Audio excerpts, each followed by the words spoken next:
Hello. No? Hello and welcome to the Digital Awards event for GovHack 2021. Tonight, we will be celebrating the achievements of participants from New South Wales and those entering challenges from here. I'm Ting Ting Hu, the New South Wales lead, and this is Livia, the competition lead. Before we begin, I would like to take a moment to pause and reflect on the fact that we reside on the lands of the world's oldest living civilizations. Excuse me. I would like to pay my respect to the Camaragal people of the Eora Nation, the traditional custodians of the lands and waters on which I'm streaming to you today.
Thank you, Ting Ting. So I'd like to pay my respects to the Darug people, the traditional custodians of the lands and waters on which I'm streaming to you today.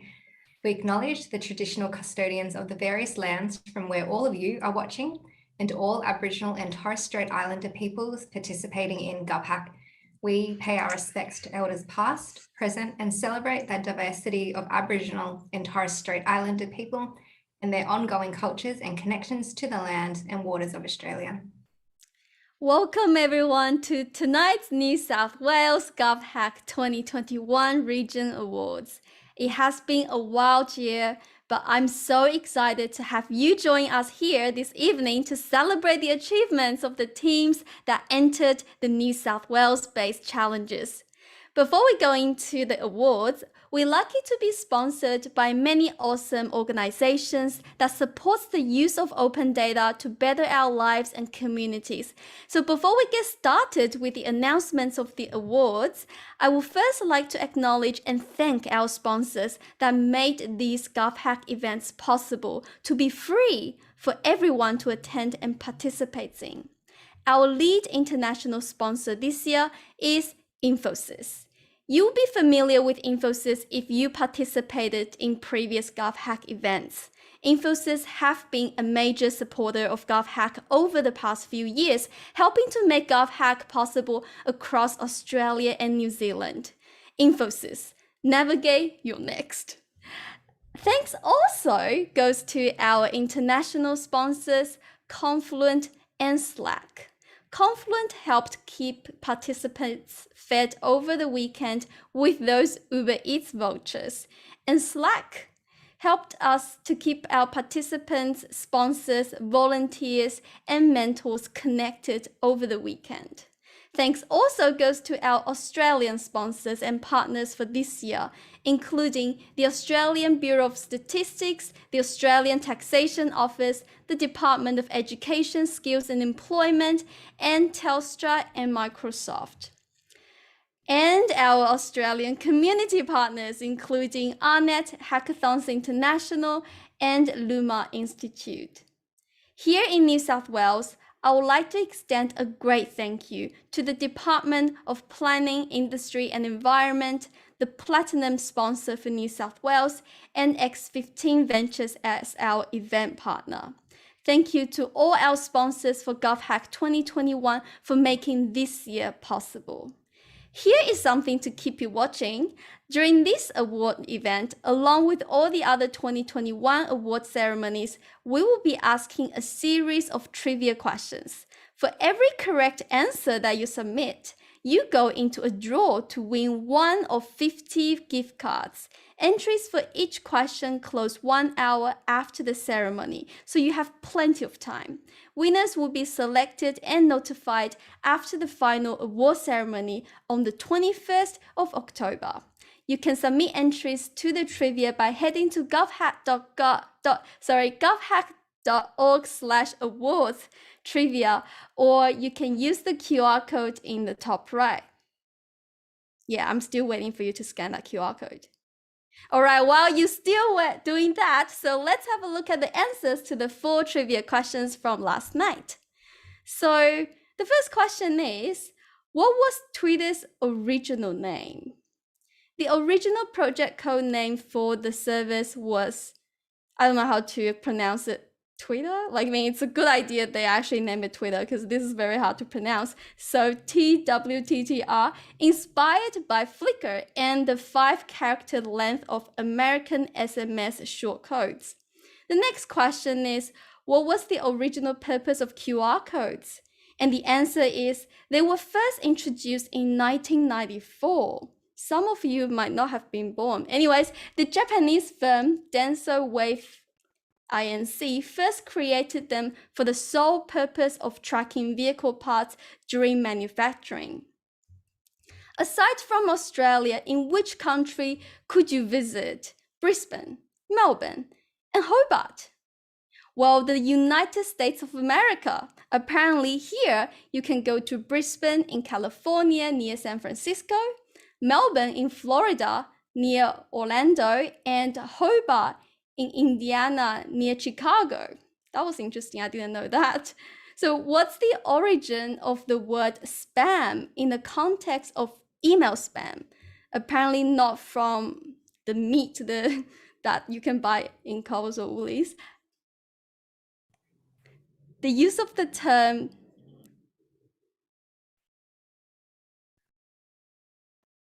Maybe that's one for all the oldies. Keep going. That's good. The use of the term to mean unwanted mass email derives from a famous Monty Python sketch, first broadcast in 1970, where a couple ordering breakfast. All right, I assume by now you would have scanned the QR codes. Are you ready for the question from New South Wales? The first question is, How many time zones are there in Australia? I was told to fill out some time here, so there I go, giving you some fun facts. So a number of regions in Australia moved into daylight savings time earlier this month, when New Zealand actually moved into it a few weeks earlier. I'm a migrant myself, and I have been in Australia for 10 years. But then only this year, I noticed when daylight saving happens, the time actually changes from, I think, AEST to AEDT. Like, I was so confused when I see AEDT everywhere. I was like, what is this? Why haven't I seen this before? And I keep like checking my iPhone to see if this is like the right time. So also, daylight saving was originally created as a way to save energy.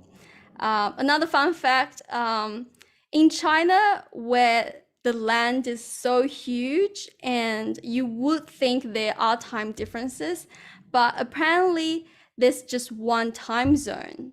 And you guessed it, everybody follows the Beijing time.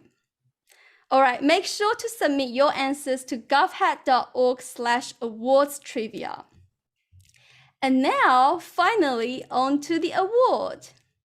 And before we go into that, I would like to let you know how it actually works. For each challenge, we'll be announcing honorable mentions, runner-ups, and winners, should there be entries at those placements. When a runner-up or winner is announced, we will give a brief description of the project while a sped-up version of their video is played. Tomorrow morning, teams that are announced this evening will be emailed their certificates and what steps will happen next. These steps will include the prize claim process that will get started after the Digital Red Carpet Awards on the 21st of October. Make sure to put that in your calendar next week. So keep an eye out on your emails if you place this evening. So thank you to all those that participated in the New South Wales-based challenges.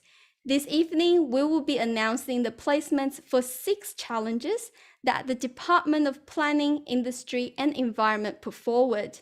It was so great to see your enthusiasm over the weekend about how public place, water and transport can really make a difference to people's well-being.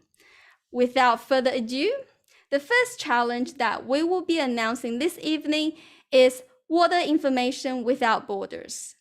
We joined this evening by Olivia Lam, GovHack's competition lead, to announce the placements for these challenges on behalf of the Department of Planning, Industry and Environment. Thank you, Ting Ting. So DPI, they asked, how do we better bring together information about our water systems across state borders? And so some of you might know the Eastern Australian water systems, they run across a couple of different state borders. And so DPI sought new thinking and creative ideas for innovative ways of bringing the vast amount of information together to give water customers in New South Wales better information about the river system. For this challenge, there were 2 honourable mentions. So the first one is Water Steward by Team Wintry team. So congrats to this team. Congratulations to the Wintry team for their project, Water Stewards for their honourable mention. All right, and then the second honourable mention goes to Upstream and Downstream by Charlotte's Web. Ooh, congratulations to the projects Upstream and Downstream by Charlotte's Web. All right, now time for the winner. And so the winner for the Water Information Without Borders is Hydrosite by the team Just Tripping Nudge. Congratulations to Just Tripping Nudge for their project Hydrosite. So what is Hydrosite? Water and food are necessities in life. How do you effectively combine data about water to the people who grow food?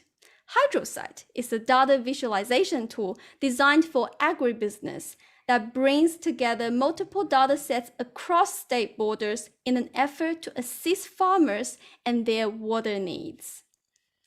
Next up, Moving on to getting parking right, matching car parking rates to accessibility. Back over to you, Livia. Thank you. So for this challenge, DPI was looking for a way to measure accessibility of an area so that appropriate car parking provisions can be made during new development applications. So they wanted to understand how people use transport. They wanted to explore emerging transport solutions like car share, and they wanted to know whether on-site car parking requirements can be reduced as a result of this research. The DPI judges identified a single runner-up for this challenge, and that team is Data Legends, and their project was Parking Accessibility Evaluation Tool. Congratulations to the project Parking Accessibility Evaluation Tool by Data Legends. So what is Data?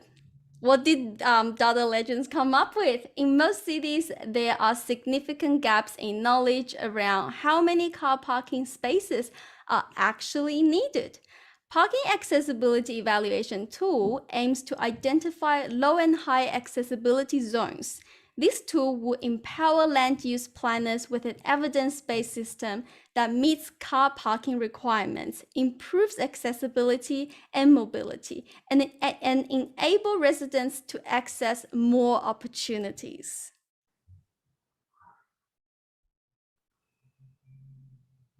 Alrighty, so the winner for the next challenge, actually, no, we're still on the same challenge. We haven't announced the winner yet. So I'm very pleased to announce the winner for this one is Team Intertech, and their project was called A Proposed Accessibility Score to Aid Public Spaces and Infrastructure Planning. Well done. Congratulations, Team Intertech, with their project A Proposed Accessibility Score to Aid Public Spaces and Infrastructure Planning. So planning the use of finite spaces within our communities should always consider sustainable use, and that's what Team Intertech was solving for. A proposed accessibility score to aid public spaces and infrastructure planning is a proposal to supplement existing planning tools by harnessing government's open data to answer questions on sustainable communities. Again, congratulations on winning this challenge, Team Intertech. All right, now it's another exciting time of trivia. The next question is, Charles Babbage is known as the father of the computer, but who is the mother of computer programming? Do you know that, Livia? So I have heard of this one, and I do think I hope I know the answer. So I know this person worked closely with Babbage, and I don't know if we're allowed to drop any clues, but this person was recognized as developing an analytical engine that was used for more than just calculations. Oh my god, I think you know enough to answer this question already. I have no idea, to be honest. When I looked at this question, like the first thing I Google is like, are they like husband and wife? And then I can tell you the answer is no. Apparently they just they just kind of mentor and mentees. But yeah, that's pretty cool. Don't put Mrs. Babbage, who's what Ching Ching is saying. What is their relationship? Anyways, she published the first algorithm intended to be carried out by such a machine, the first computer program. Very, very impressive. Okay, so make sure to submit your answers to govhack.org/awards trivia.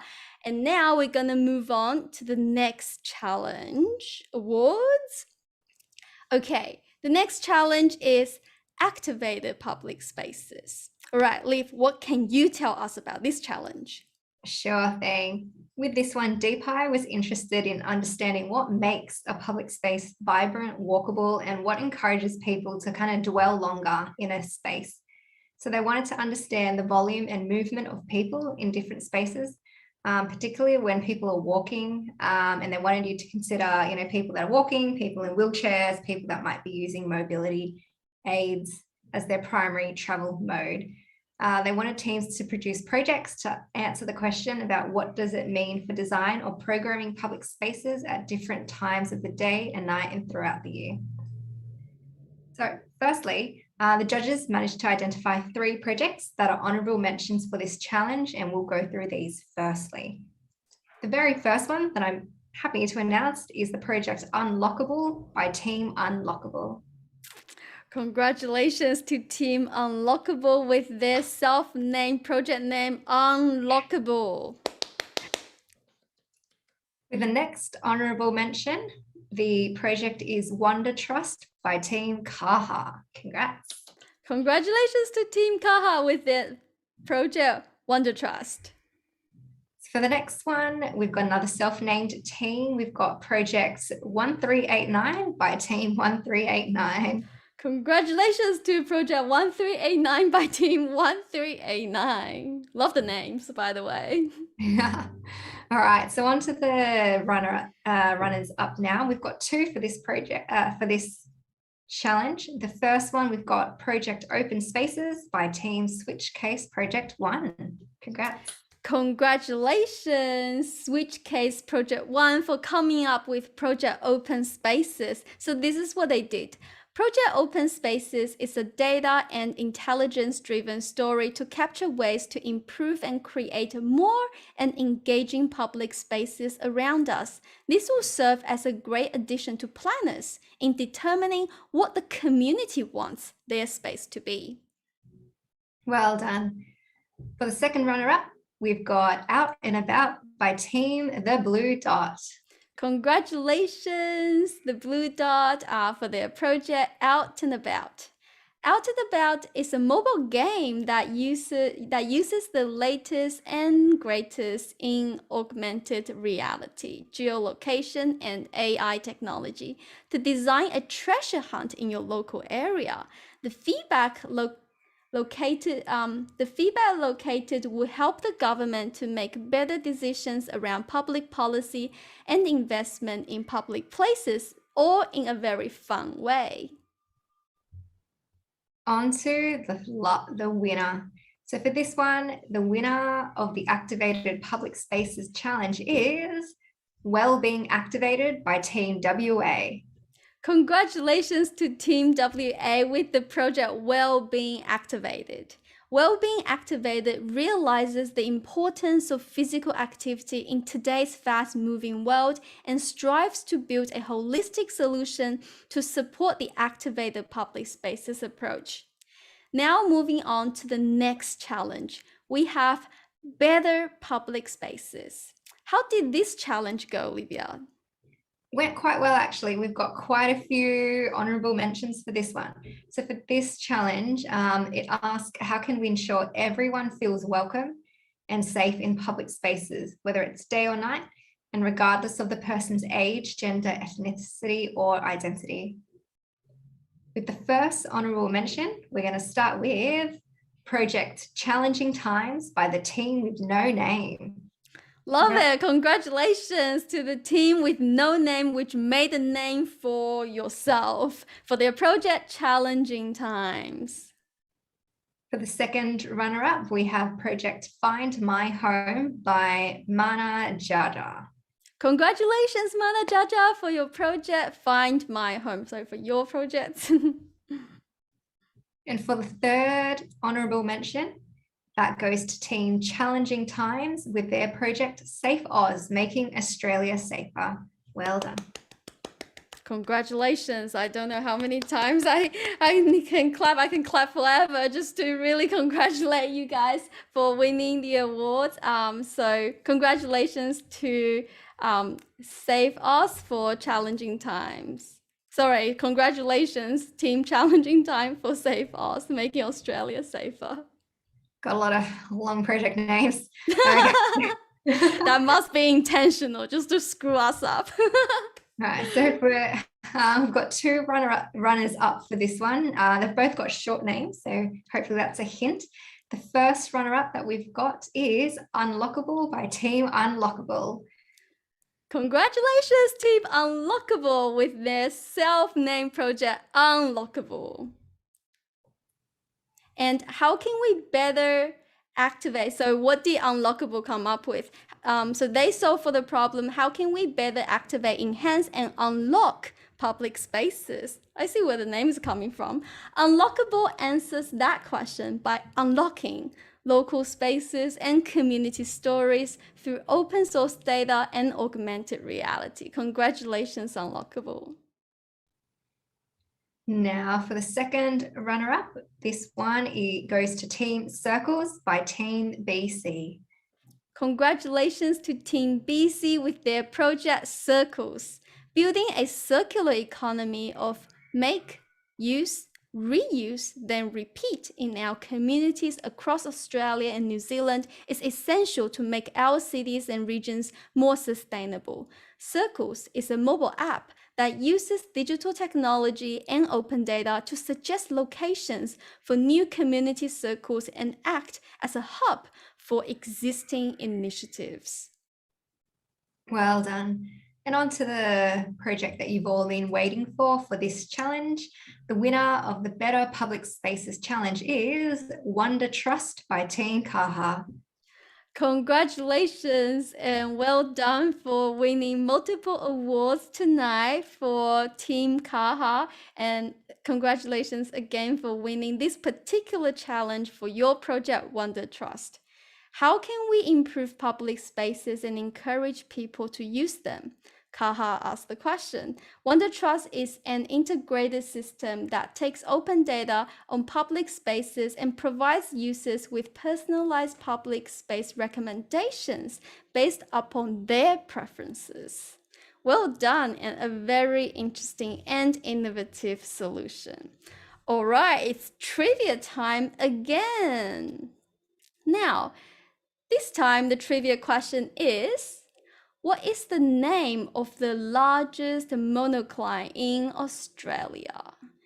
I did have to Google what monocline is for myself as well. A monocline is a step-like fold in rock strata consisting of a zone of steep dip within an otherwise horizontal or gently dipping sequence. And even reading out this sentence, I still don't know what a monocline is, but I believe you guys can find out the name of the largest monocline in Australia, which is also the largest monocline in the world. Oh, you know where the next holiday destination is, I guess? Olivia, what do you think? Did you know what monocline is? What do you know about monocline? I had no idea. I'd never heard of a monocline, but I'm not surprised that the biggest one in the world is in Australia. I don't know, we've got a lot of big things in Australia. Exactly. Just makes Me too. It just makes sense. Not like don't know what monocline is, but not surprised the biggest monocline is in Australia. I love that. I just love that. All right, guys, make sure you send me your answers. And without further ado, let's move on to the next challenge. More public spaces. What do we want? More public spaces. So let's go. Alrighty, so for this one, the challenge seeks to find solutions to unlock underutilized government land and property to create new high-quality public space. We had 2 honourable mentions that the judges identified for this challenge. The first goes to Team Kaha for their project Wonder Trust. Well done again. Well done. Wonder Trust by Team Kaha. For the second honourable mention, this goes to projects Bringing People Together by the Barker Kids. Congratulations, Barker Kids, for your project Bringing People Together. Moving on to the runners-up, there are 2 for this challenge. We're going to start with Project Open Spaces by Team Switchcase Project 1. Congratulations, Project Open Spaces by Team Switchcase Project 1. Okay, what is the Project Open Spaces? Project Open Spaces is an interactive tool that brings together the community to engage in the process of creating an inclusive yet practical space. The tool is envisioned to provide a visual mechanism to put ideas together for open spaces and streets around it. Excellent. So you probably want to know who the second runner-up is. And for that, we've got Project Frogly by the Frog Council. Congratulations, the Frog Council, for Frogly. Frogly is an interactive map to track the environmental health of areas in the city and support development of green spaces by providing climate, social, and environmental insights over an area of interest. And next, we've got the winner of the More Public Spaces Challenge. And the winner for this is Team SMAD with their project called Community More Public Spaces. Well done. Congratulations to Team SMAD for your project, Community More Public Spaces. Community is an application developed to enable New South Wales planning to identify sites for more public space developments.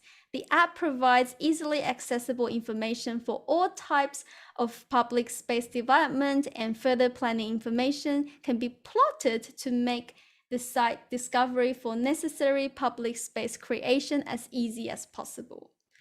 Moving on to the last challenge, we have Road to Recovery Public Spaces. Livia, roll the summary. You got it. So with this challenge, they were seeking to find solutions that supported their Road to Recovery Public Spaces approach. So this was DPI, again, Department of Planning, Industry and Environment, that was interested in understanding how to better utilize public spaces as an enabler for community resilience and economic, social, cultural, and environmental recovery. So for the last challenge for this evening, we're going to start again with the honourable mentions. The first honourable mention goes to, excuse me, Public Open Spaces by Team Switchcase Project 1. Congratulations, Switchcase Project 1 for Project Open Spaces. Well done. So we've got the second honourable mention, and this one goes to Project COVID Safe Data App by Team Risky Business. Congratulations, Team Risky Business, with your also not so risk sounding project COVID Safe Data App. Love it. And then the last honourable mention goes to Team SMAD with Project Community More Public Spaces. Congratulations again to Team SMAD for your work on Community More Public Spaces. Onto the runner-ups. And so we've got two runners-ups for this challenge. The first one goes to Team Kaha and their project Wonder Trust. Wow. What can I say? How impressive. I can't even count with my fingers how many times you guys have won the award. Congratulations, Kaha, for Wonder Trust. The work you've done is absolutely amazing. So Wonder Trust uses an integrated system to take open data on public spaces, enrich it with constant feedback, and present this data to users and providers. Well done again to you guys. Okay, so for the second runner-up, we've got the project being called Challenging Times, and then it's the Team with No Name team. Again, well done. Well done, congratulations, and love your name, the Team with No Name, for your project Challenging Times. Challenging Times is a social networking app which allows people to attach their most treasured memories to places in their local area. Finally, we're going to announce the last winner for the day. And so the winner for the Road to Recovery Public Spaces Challenges is Project Out and About by the Blue Dot. Congratulations, the Blue Dot, for your project Out and About. Out and About makes broad use of open government data to build up a huge database of special locations to explore. Using specified parameters, the routing algorithm works its magic, creating a unique adventure to explore the surrounding area. I would love to use this app. Thank you, Olivia, for the help with announcing these placements. Thank you to all of the teams that participated in New South Wales challenges this year. As you note, no award placements were selected for emerging population trends and post-pandemic planning. Well, before we wrap this evening up, of course, we're gonna end it with another trivia question because we know how much you love trivia questions. So this question is, in which year was the iPhone officially released in Australia? Like every time I feel like I've sort of seen this question in other trivia nights, and every time I see the answer, I always just feel like it doesn't seem that long ago, but it also seems like a decade ago. Like I feel like iPhone was there since the beginning, but I also remember using Nokia in the snakes. Oh, I love that snake game. I know. That's what the iPhone is missing, I guess. Yeah. Yeah. Actually, I I bought the revolutionary iPhone 13. Of course, that's a Wow. joke. with very incremental changes to the previous one. But anyways, for you, some fun facts. The first iPhone prototype was invented in, guess what? 1983. Wow. Wow, so they did take a while. So see, there's really no overnight success. I mean, Apple kind of looks like, I remember when it blows up, it just like blows up, but then obviously it has been building up for a while. But anyways, make sure to send me your answers to govhack.org/awards trivia. I'm really bad at reading these URLs. Anyways, you can scan the QR codes. Do myself a favor, please scan that QR code to answer these questions so I don't have to read that URL again. All right. Lastly, congratulations to all our winners, runner-ups, and honorable mentions that have been announced this evening. You can check out each of these projects on the Hackerspace by heading to hackerspace.govhack.org. If your team was announced this evening, make sure to watch your emails tomorrow morning. If your team wasn't announced this evening, don't be despair yet. Keep an eye on the upcoming ceremonies over the next couple of days. There are 4 award ceremonies still to come for those of you looking to join. South Australian and Western Australia Digital Awards will be held on Wednesday starting at 7 p.m. Australian Central Daylight Time, which is 4:30 p.m. Australian Western Standard Time. For our Queensland participants, we have a physical ceremony happening in Brisbane on Friday the 15th at the University of Queensland St. Lucia campus. Lucky you guys got to go to a physical ceremony. Doors open at 6 p.m. Australian Eastern Standard Time for a presentation start at 7 p.m. The digital live stream of the event will start at 7 p.m. Australian Eastern Standard Time. So do make sure you sign up to the event digitally or in person. For our Tasmanian participants, we have a physical ceremony happening in Hobart on Tuesday the 19th at the University of Tasmania Sandy Bay campus. Doors open at 5:30 p.m. Australian Eastern Daylight Time for a presentation start at 6 p.m. The digital live stream of the event will start at 6 p.m. Australian Eastern Daylight Time. If you plan to attend the Queensland or Tasmanian physical event, registration is important, so head to the Hackerspace to secure your seat. Lastly, we have the Australians, New Zealand and International Digital Red Carpet Awards, which will be live streamed on Thursday the 21st. The live stream will start at 6 p.m. Australian Eastern Daylight Time. You can use the what time this will be in your local time zone on the screen now. And remember to answer the trivia question, how many time zones there are in Australia. You'd be good to know. It's good knowledge to know, trust me. Anyways, Thank you once again, everyone, for joining us this evening to celebrate the achievements of your participation this year in making our communities better places through the use of open government data. Thank you also to our sponsors that make these events possible. Thank you, everyone. We look forward to seeing you at the other ceremonies this week and again next year at the 2022 competition. Thank you. Thanks all.